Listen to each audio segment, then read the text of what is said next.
अस्सलाम वालेकुम स्टूडेंट्स, क्या हाल चाल है आपके। उम्मीद है सब खैर खैरियत से होंगे। स्टूडेंट्स, आप लोगों ने एक इनमें लिबेरी वीडियोस देख ली होंगी, तो आज भी आप लोग तैयार बैठे होंगे वीडियो देखने के लिए। स्टूडेंट्स, आज का हमारा जो टॉपिक है वो है forms of energy. Energy students आप लोग जानते हैं कि डिफरेंट फॉर्म्स में एग्जिस्ट करती है। उसमें से हमने जो पहली फॉर्म को पढ़ना है वो है मैकेनिकल एनर्जी।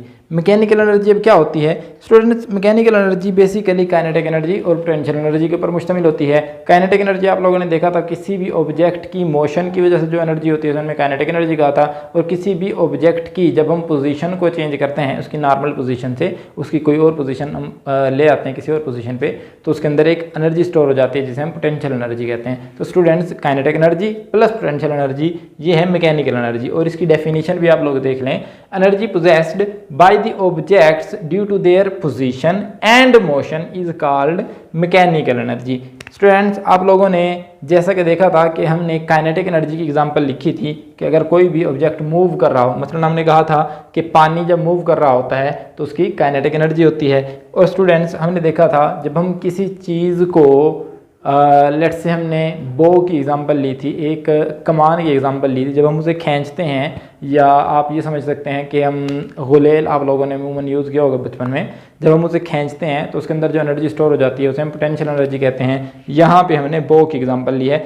स्ट्रेच्ड बो हैज़ मैकेनिकल एनर्जी, या हम ये कह सकते हैं स्ट्रेच्ड बो हैज़ पोटेंशियल एनर्जी। तो स्टूडेंट्स, ये हमारे पास मैकेनिकल एनर्जी है। इसके बाद हम देखते हैं स्टूडेंट्स के हीट एनर्जी क्या होती है। सिंपल ये आप एक्सपेरिमेंट परफॉर्म कर सकते हैं कि एक किसी मेटल का पार्ट लें, उसका एक हिस्सा धूप में रख दें और दूसरा पार्ट उसका उसका दूसरा सिरा साए में होना चाहिए। तो स्टूडेंट्स, आप लोग देखेंगे कि पहले वो धूप वाला हिस्सा गर्म होना शुरू हो जाएगा और फिर वहाँ से हीट एनर्जी ट्रांसफ़र होकर साए वाले पार्ट की तरफ भी आना शुरू हो जाएगी।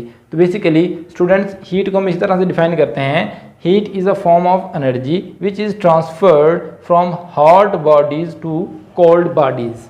तो ये तो होगी डेफिनेशन इसकी। स्टूडेंट्स, अब हम देख लेते हैं कि हीट एनर्जी के सोर्सेज कौन से हैं। तो स्टूडेंट्स, इसका पहला सोर्स है सन। आप लोग देखते हैं कि सूरज सबसे बड़ा सोर्स है हमारा हीट एनर्जी का। इसके बाद हम देखते हैं burning of would and other things. आप स्टूडेंट किसी भी चीज़ को जलाएं, लकड़ी को या किसी भी और मटेरियल को, प्लास्टिक को, गैस को, जिस भी चीज़ को जलाएंगे तो वहाँ से हीट एनर्जी इमिट होती है।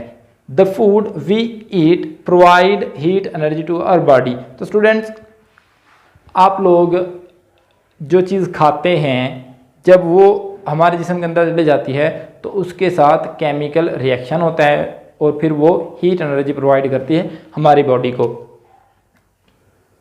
इलेक्ट्रिकल एनर्जी स्टूडेंट्स, हमारा नेक्स्ट जो फॉर्म ऑफ एनर्जी है वो है इलेक्ट्रिकल एनर्जी। और आप लोग सभी जानते हैं कि इलेक्ट्रिकल एनर्जी दुनिया में सबसे ज़्यादा यूज़ होने वाली फॉर्म ऑफ एनर्जी है।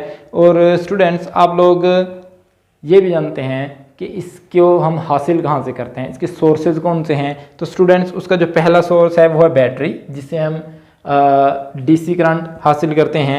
और उसके बाद है जनरेटर। जनरेटर दोनों टाइप्स के होते हैं, एसी जनरेटर भी होते हैं, डीसी जनरेटर भी होते हैं। तो स्टूडेंट्स, आप लोग इसमें कंफ्यूज ना हो कि ये एसी और डीसी क्या है। आप सिंपल ये समझें कि हम इलेक्ट्रिकल एनर्जी जनरेटर से हासिल करते हैं। और स्टूडेंट्स, अब जनरेटर को चलाने के लिए भी तो हमें कोई ना कोई एनर्जी देना पड़ेगी।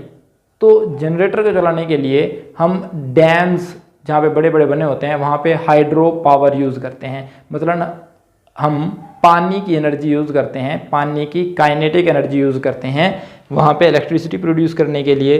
इसके अलावा हमारे पास थर्मल पावर स्टेशन जहाँ पे होते हैं वहाँ पे हम फ्यूल यूज़ करते हैं। कोई भी डीजल या जिस भी फ्यूल को वो थर्मल पावर स्टेशन यूज़ करेगा तो वहाँ पे हम यूज़ करते हैं फ्यूल को। और इसके अलावा हम न्यूक्लियर एनर्जी इलेक्ट्रिसिटी प्रोड्यूस करने के लिए यूज़ करते हैं। स्टूडेंट्स, अब ये न्यूक्लियर एनर्जी क्या चीज़ है, सिंपल आप ये समझें, इसे मैंने मज़ीद इन डिटेल आगे पढ़ना भी है कि जब भी किसी बड़े एटम को हम तोड़ते हैं, स्टूडेंट्स, जब भी हम किसी बड़े एटम को तोड़ते हैं तो वहाँ से लाइट और हीट और रेडिएशन इमिट होती हैं, उसे ही हम न्यूक्लियर एनर्जी कहते हैं। तो स्टूडेंट्स, वहाँ पे जो हीट निकलती है उसे हम इलेक्ट्रिसिटी प्रोड्यूस करने के लिए यूज़ कर लेते हैं। स्टूडेंट्स, हमारे पास कुछ और फॉर्म्स ऑफ एनर्जी भी हैं।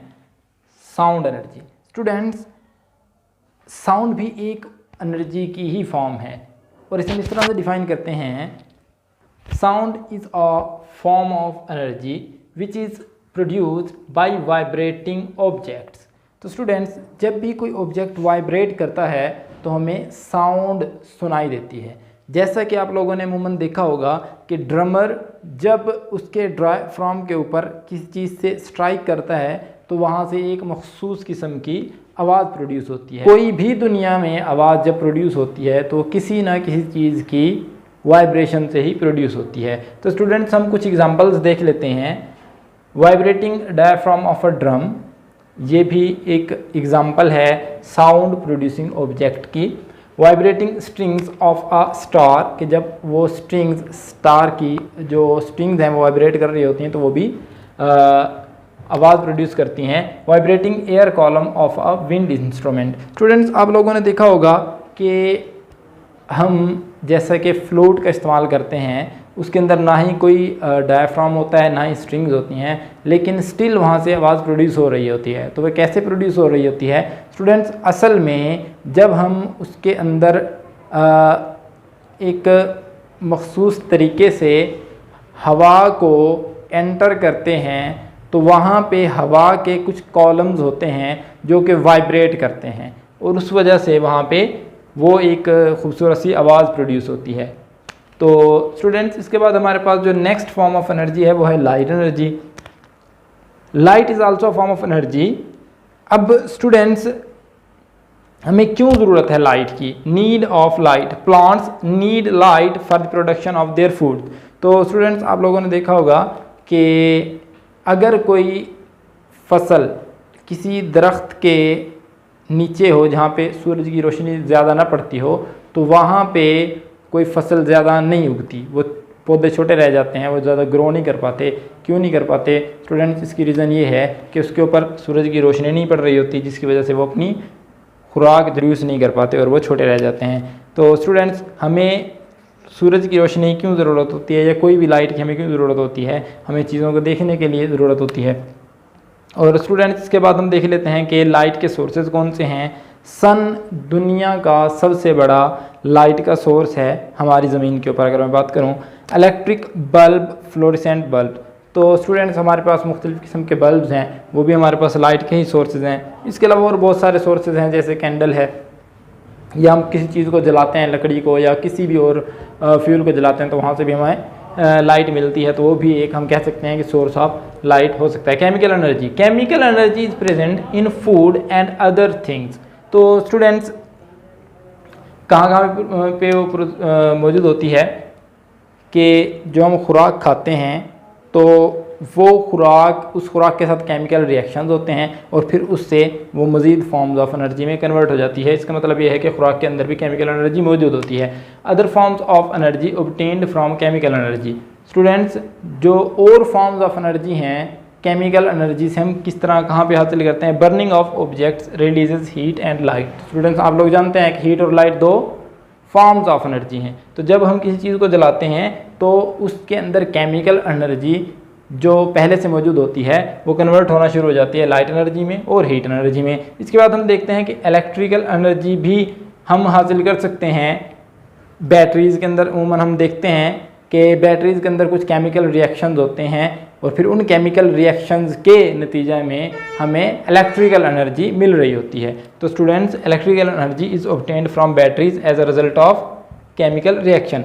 Nuclear energy. Students, nuclear energy latest way है इलेक्ट्रिकल एनर्जी हासिल करने का। तो स्टूडेंट्स, न्यूक्लियर एनर्जी क्या होती है, इसकी हम डेफिनेशन देख लेते हैं। The energy obtained in the form of nuclear radiation, heat, light as a result of nuclear reaction such as fission and fusion is called nuclear energy। अब स्टूडेंट्स, इसका क्या मतलब है? स्टूडेंट, हमारे पास दो तरह के रिएक्शन होते हैं। न्यूक्लियर रिएक्शन बेसिकली दो तरह के हैं, एक को हम कहते हैं फिशन रिएक्शन, दूसरे को कहते हैं फ्यूजन रिएक्शन। अब ये क्या चीज़ें हैं आप लोगों के शायद समझ में अभी तक नहीं आ रहा होगा। स्टूडेंट्स, न्यूक्लियर रिएक्टर्स में जहाँ पे हम बिजली प्रोड्यूस करते हैं वहाँ पे क्या करते हैं, छोटे से एटम को मज़ीद छोटे टुकड़ों में तकसीम करते हैं। इसे हम कहते हैं फिशन रिएक्शन। और स्टूडेंट्स एक और प्रोसेस होता है जो कि इसका उल्ट होता है, छोटे एटम्स को मिला के एक बड़ा एटम बनाया जाता है, इस प्रोसेस को कहा जाता है फ्यूजन रिएक्शन। तो स्टूडेंट्स इन दोनों रिएक्शंस के दौरान लाइट एनर्जी भी इमिट होती है, हीट एनर्जी भी इमिट होती है और रेडिएशंस, न्यूक्लियर रेडिएशंस भी इमिट होती हैं, स्पेशली फिशन रिएक्शन के दौरान। तो स्टूडेंट्स इस दौरान जो हीट एनर्जी प्रोड्यूस हो रही होती है, उसी हीट एनर्जी को हम यूज़ कर लेते हैं फिर फर्दर इलेक्ट्रिकल एनर्जी प्रोड्यूस करने के लिए। This heat energy is converted into electrical energy. तो स्टूडेंट्स ये हमारा एक आज का छोटा सा टॉपिक था और उम्मीद है आप लोगों को इसकी समझ आ गई होगी। कल मिलते हैं एक नए टॉपिक के साथ। अल्लाह हाफिज़।